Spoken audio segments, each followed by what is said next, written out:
Today we are making one of my favorite sandwiches, roast halloumi, roast peppers and an easy basil pesto. And what makes this recipe amazing are the simple ingredients that work very well together. So follow this recipe step by step and cook something amazing with minimum effort. And forget about those sandwiches that you usually buy from the shop, because trust me, this is 10 times better. Enjoy the recipe.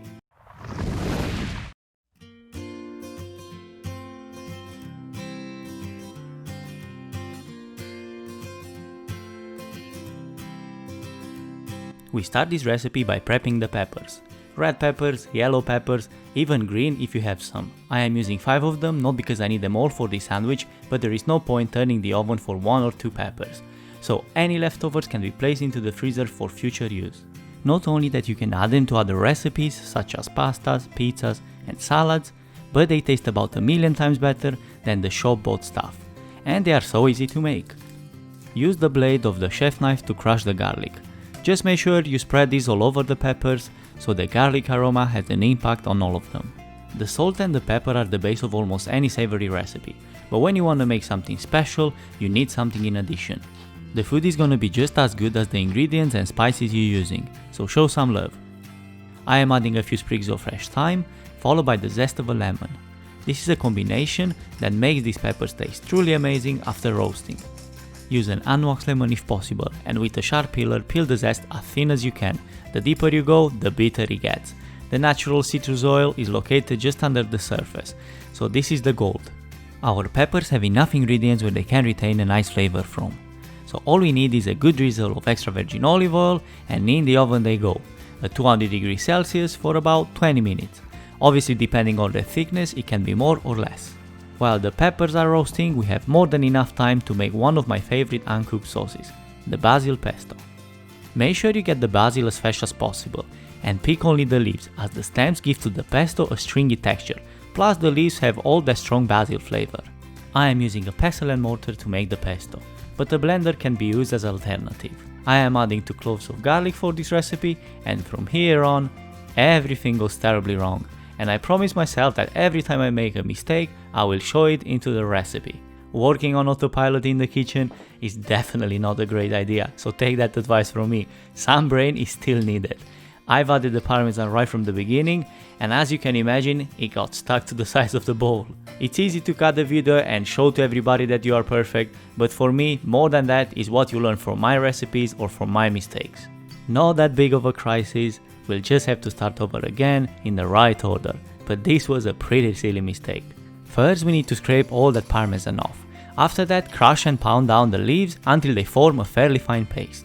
I am using a very basic basil pesto recipe, and all I'm adding is basil, parmesan, extra virgin olive oil and lemon juice, and obviously salt and pepper. Pine nuts can be optionally added.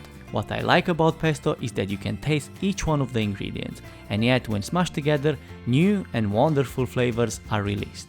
By the way, another reason why the lemon juice is important in this recipe is because it will slow down the pesto from oxidizing, so it will stay bright green for longer. I used about 100 ml of extra virgin olive oil for this recipe, and now we are all done. Let's move on with the peppers. Quick tip here, we are now transferring all the peppers into a bowl, including the lemon, the thyme and the garlic. All flavors, so don't worry about it, just get them in there. During this time, the pepper skin will shrink, and this will make it easier to be removed later on, so keep this in mind. The peppers will rest for 15 minutes, and now it's time for the halloumi. This must be one of my favorite cheeses. It's so distinctive and it has that meaty texture after grilling it. It's just what you need for a perfect sandwich. If you've not tried halloumi yet, trust me, you are missing out. It's absolutely delicious. Tap the cheese with paper towel to get rid of the moist. Black pepper only as seasoning, as this cheese is pretty salty. A drizzle of extra virgin olive oil, and set a pan on high heat for grilling the halloumi. Grill the cheese on both sides.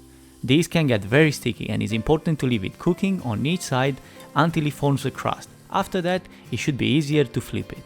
Our peppers should be now ready, and we will try to remove all that pepper skin off, as after roasting this literally has a plastic wrap texture. You definitely don't want this into your sandwich, so make this extra effort to remove it. You can see how easy it is after the peppers have been covered for 15 minutes. So really, it's an easy job. Slowly but surely we are getting there, and if you follow this recipe step by step until now, you will definitely be happy with the end result. All the ingredients are on the table, so it's time to make an amazing sandwich. I am using a fresh baguette for this sandwich, and I'm not intending to toast it after that. If you believe that it works best for you, just go for it. So first goes the pesto on both sides of the baguette. After that, add a layer of roasted peppers. Once this is done, follow with the grilled halloumi. Peppers and halloumi, one next to another. We worked too hard for having a half-filled sandwich after all. I don't know about you, but after that much talking and cooking, I'm actually very hungry, so let's get into it. And if you feel like this sandwich was okay, and you want something else, check my pork belly sandwich on my channel, it's absolutely amazing.